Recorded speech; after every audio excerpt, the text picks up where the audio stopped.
டேய் ஏதுடா இவ்வளோ காசு? அட எங்க அம்மா துணி எடுக்கிற போய் காசு கேட்டேன். எங்க அம்மா வந்துட்டு காசெல்லாம் போடான்னு சொல்லிடுச்சு. வீட்டுல எங்க அம்மா தெரியாம இந்த பழைய துணியெல்லாம் பட்டு சேலையெல்லாம் கடை சேலையில எடுத்துட்டு வந்துட்டேன். எடுத்துட்டு வந்து கொடுத்துங்காட்டி உடச்சு பார்த்து வெள்ளை கலர்ல வந்து சொல்லி வெள்ளி சேரின்னு சொல்லி இவ்வளவு காசு வந்து எடுத்துக்கிட்டாங்க.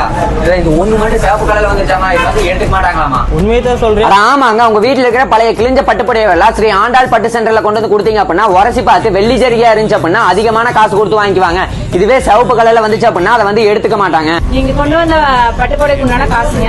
அது மட்டும் இல்லாம இங்க 2000 நோட்டு கிழிஞ்ச நோட்டு எது இருந்தாலும் நாங்க வாங்கிக்குவோம். நீங்க நெக்ஸ்ட் டைம் வரும்போது அதையும் கொண்டு ஷாப் லொகேஷன் எங்க இருக்குன்னு பாத்தீங்கன்னா Coimbatore town hall Prakasam bus ஸ்டாப்க்கு ஆப்போசிட்ல இருக்க பேட்டா ஷோரூம்க்கு பக்கத்துலயே இருக்குங்க. இது மட்டும் இல்லாம Coimbatore Hopes college bus stop கிட்ட இருக்கிற பாரதி ராஜா புக் காம்ப்ளெக்ஸ்லயும் இன்னொரு கடை இருக்குங்க. அது மட்டும் இல்லாம கோயம்புத்தூர், சென்னை, ஈரோடு, திருப்பூர்ல ஆண்டாள் பட்டு சென்டரோட பிரான்ச்சஸ் இருக்குங்க. ஆல் ஓவர் தமிழ்நாட்டுல நீங்க எங்க இருந்தாலும் இவங்க வந்து வாங்கிக்குவாங்க. நான் என்கிட்ட இருந்த பழைய பட்டு புடவை எல்லாம் கொண்டு வந்து கொடுத்து காசா மாத்திட்டேன். உங்ககிட்டயும் இந்த மாதிரி பழைய பட்டு புடவை எல்லாம் இருந்துச்சுன்னா நம்ம நியூ ஆண்டாள் பட்டு சென்டர்ல கொண்டு வந்து கொடுத்து காசா மாத்திங்க.